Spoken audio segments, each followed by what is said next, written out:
여러분 안녕하십니까. 제자박가 이대성입니다. 이 시간에는 성악십도 제8도인 심학도를 함께 고찰해 보겠습니다. 심학도설이라는 것은 심학도는 송나라 진독수가 저술한 심경에 있는 글입니다. 성현들의 마음에 관한 것과 마음을 주제하는 경에 관한 심학 가운데에서 중요한 것을 간추려 체계적으로 도식화하고 설명한 것입니다. 뒤에 명나라의 정복심, 호는 임원인데요. 정복심의 심경부주가 나오게 되었습니다. 이 도와 도설은 정복심이 지은 것입니다. 성악십도 가운데서 정복심이 만든 도가 3개이고요. 그 지은 도설이 2가지로서 전체의 4분의 1을 차지합니다.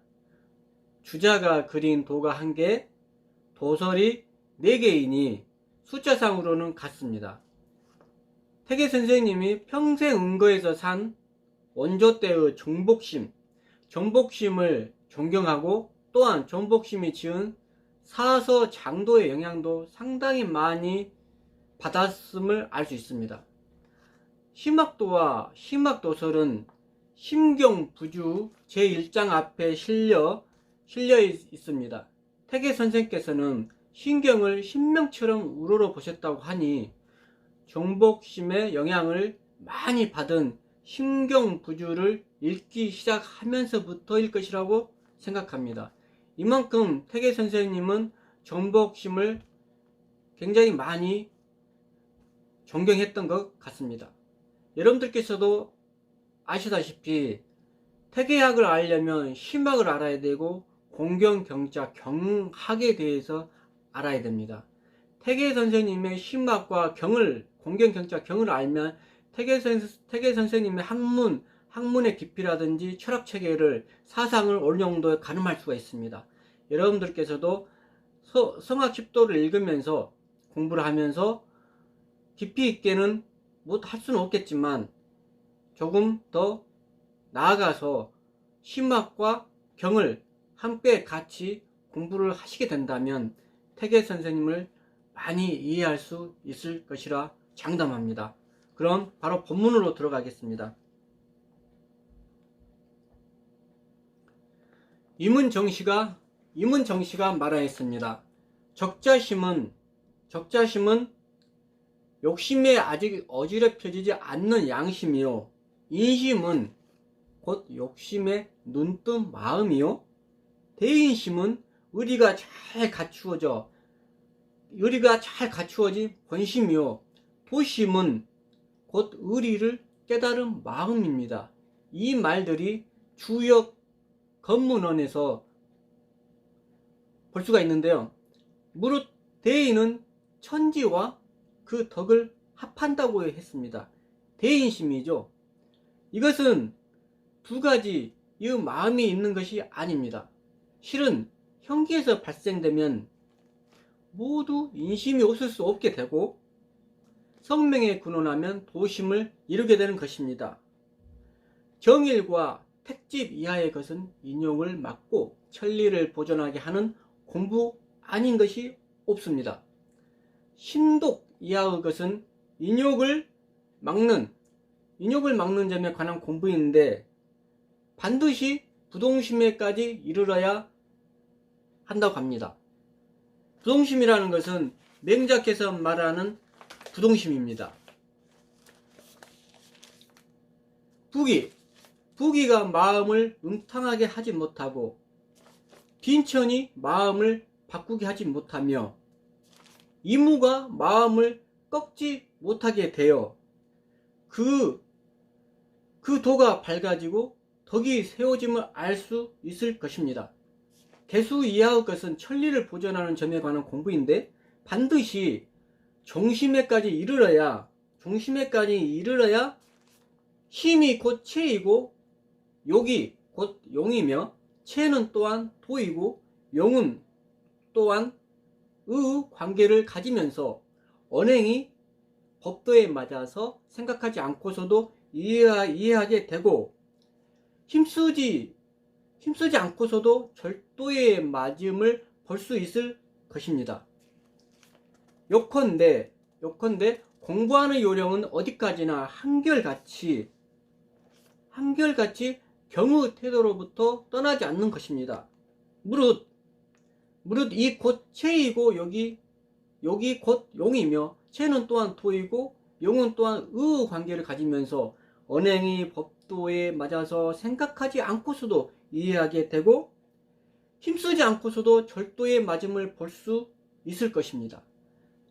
요컨대 공부하는 요령은 어디까지나 한결같이 경의 태도로부터 떠나지 않는 것입니다.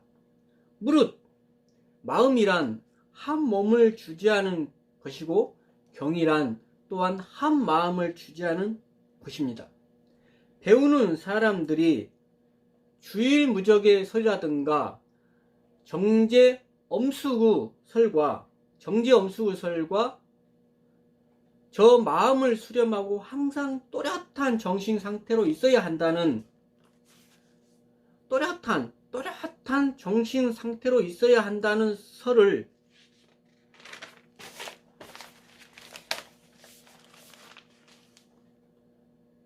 깊이 공부한다면 그 공부가 더할 나위 없게 되어 성인의 경지에 충분히 들어가는 것도 어렵지 않을 것입니다.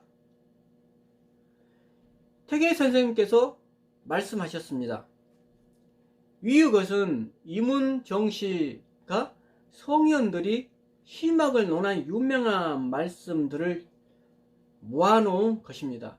이 도를 만드는 데서는 그 성현들의 말씀을 분류하기를 많이 하여 실증을 느끼지 않도록 함으로써 성악의 신법이 역시 일단에 그치지 않는 것이므로 전체에 다 힘쓰지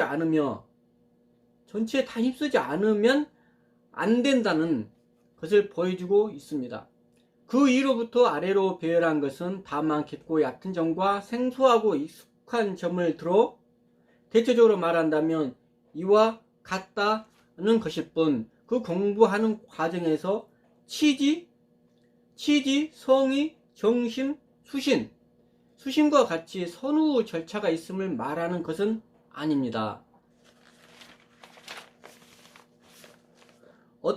어떤 사람들은 이것을 의심하여 이와 대체적으로 서술한 것이라면 방심을 구함이 공부에 있어 첫째의 일이므로 심재의 뒤에 두는 것은 옳지 않다고 합니다.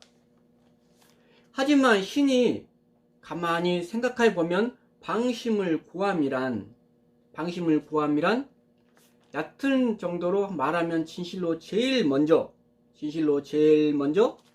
착수하여 입각해야 하는 점이지만, 깊은 정도로 지극하게 말한다면 순식간이라도 일념이 조금만 어그러지면 역시 놓치게 되는 것입니다. 안자 같은 분일지라도 3개월 이상이면 어기지 않을 수 없다고 하는데, 무엇보다도 어기지 않을 수 없다는 것은 곧 방의 상태에 들어선 것입니다. 방 안에 들어왔다는 것입니다. 다만 안자는 잘못을 해도 곧 그것을 알 수 있는데, 알면 곧 다시는 싹트지 않도록 하는 것이 역시 방심을 구하는 종류일 것입니다. 그러한 까닭에 정시도의 소술이 이와 같습니다. 정시의 자는 자견인데, 여기서 정시는 정복심을 말합니다. 정시의 자는 자견인데 신한 사람입니다. 은거 생활을 하며 벼슬을 하지 않았고 그 생실에는 의리에 맞는 점이 매우 많았습니다.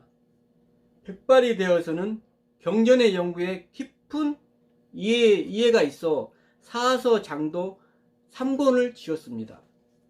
자견이 온화하지 않았는데 곧 향군 박사로 되었다가 치사하고 돌아갔습니다. 여기서 치사라는 것은 벼슬을 내놨다는 거죠. 임금께 치사하고 돌아갔습니다. 그의 사람됨이 이와 같사오니 어찌 일정한 견해 없이 함부로 지었겠습니까? 이상으로 제8도인 심학도를 마치겠습니다. 지금까지 심학도를 했는데요. 태계학을 공부를 하다 보면 이 태계 선생님은 심학, 마음심자 심학을 굉장히 중요시 하셨고요. 또 공경경자를 굉장히 중요시 하셨습니다. 경학.